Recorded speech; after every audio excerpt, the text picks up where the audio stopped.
Hey guys, last ভিডিওতে তোমার সাথে শেয়ার করেছি যে মা ওদিকে ব্যস্ত রান্না নিয়ে।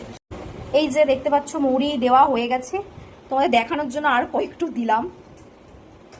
এই যে মুড়ি দিয়ে দিলাম, এবার কাজ শেষ, ফাইনালি হয়ে গেল।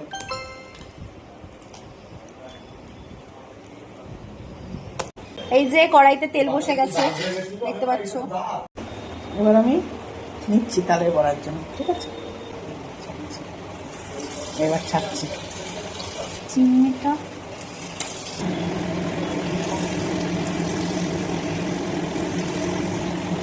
আমি কিন্তু তাল খাই না, কিন্তু তালের বড়া আমার খুব ভালো লাগে খেতে।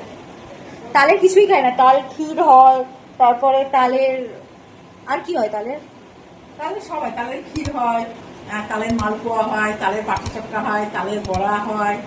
কি খাবি তুই? তালের গন্ধটা ভালো লাগে না আমার, কিন্তু তালের বড়া ভালো লাগে খেতে। অনেক কিছু হয়। মোটামুটি 1 মিনিট হয়ে গেছে, দেখতে পাচ্ছি ওই যে একটু একটু লালচে কালার হয়েছে। এবারে কি করবে তুমি? উল্টাবে, তাই তো? এবার উল্টায়। যেগুলো আগে দেওয়া হয়েছে অলমোস্ট হয়ে গেছে, পরের গুলো একটু কাঁচা কাঁচা রয়েছে। যাই হোক, তালের বড়া উল্টানোর ভিডিও আলাদা করে করার কিছু নেই। আপাতত তালের বড়াটা হোক, যেটা খাওয়ার জন্য আমি অধীর আগ্রহে বসে আছি। আচ্ছা, তালের বড়া হচ্ছে তার কারণ কিছুদিন আগে মনসা পুজো গেছে, তো আমাদের নিয়ম অনুযায়ী মনসা ঠাকুরকে তাল দিতে হয়, অ্যান্ড পুজোর পরে ওই তালটা দিয়ে বড়া কিংবা যাই হোক সেটা বানাতে হয়, তাই তো? তার আগে আমরা তাল খেতে পারি না। তার আগে আমরা তাল খেতে পারি না। সেম জিনিসটাই নীল পুজোর সময়ও হয়, বলো? আম খাওয়া যায় না। আম গঙ্গায় না দিয়ে।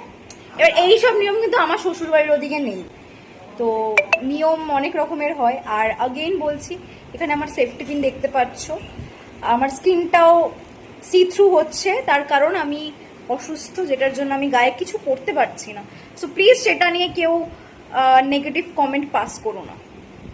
তো বাকিটা আমি হয়তো পরের ভিডিওতে শেয়ার করব, কারণ একটা ভিডিওতে এত কিছু শেয়ার করা সম্ভব না।